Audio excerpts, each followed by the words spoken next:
2 weeks ago, even about a week before that, I'd really been thinking about what was, about our current situation, about the coronavirus.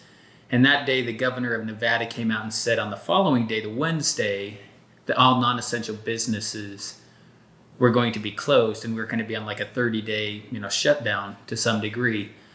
And so that day, I really was thinking a lot about our current situation. And, I was thinking about where are we going to be 30, 60, or even 90 days from now. I thought about how many lives are going to be lost. Thought about what's going to be the overall financial or the economic fallout that comes from all of this. And, you can't forget the most important question of all, are we going to have enough toilet paper to go around? But, all jokes aside, this is serious times, and I think it's, weighed heavily on all of our minds. And that afternoon, after the governor announced the shutdown, Nick, my 15-year-old, and I, we went out for a jog. And I realized there were a lot of parallels between our jog that day and our current situation. And I realized that in a lot of ways, I'm much better at my jogging than I am at real life. And there's a lot of things from the jog that I need to be implementing in life to make my life run better and more smoothly. With my jogging, I have a plan about what I'm going to do. And so often in life, I just get up and I just go throughout the day. And I'm not as efficient as I should be. So that first thought was, we need to have a plan. And as we ran down the road that day, the first thing I do, and the first thing I do on every jog, is I look for the wind. And I want to see what direction the wind's coming from. I want to know, when is the wind going to be pushing us, making our jog easier? And I want to know when it's going to be slapping us in the face, making it more difficult. And so my second thought was, we need to be aware. We need to be on the lookout for how can we help out. And on every jog, Nick wears this Garmin watch. And from years and years of running, I'm pretty good at knowing what pace we're running at. But the watch tells us exactly the pace we're running at. And so I rely on Nick to make sure he keeps us to plan. So thought number 3 was, are we monitoring our lives? Are we making sure we're staying on plan?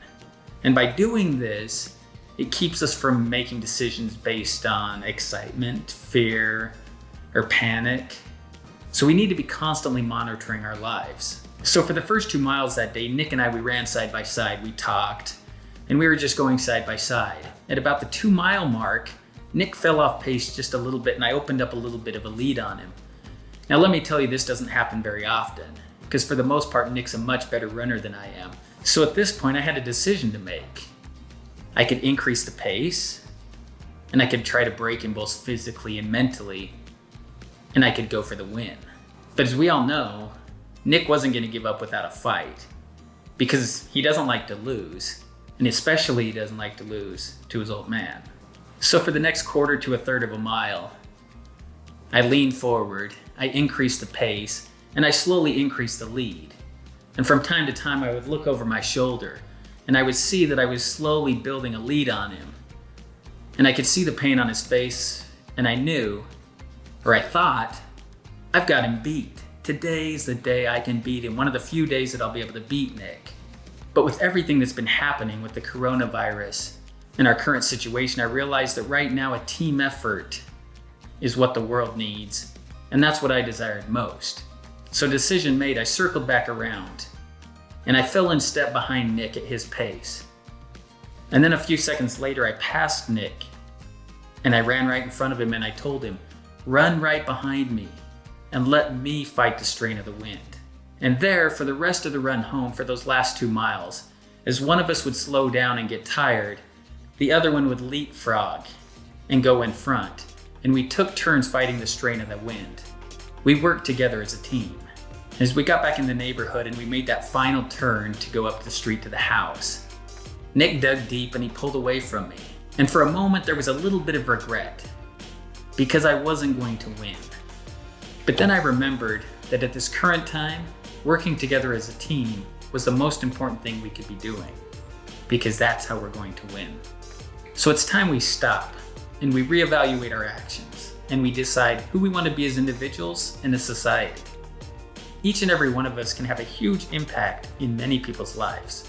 A helping hand, a phone call to check on somebody, a compliment, even little things like a friendly smile. It's time that each of us decide to not only help the world survive, but actually thrive through this situation.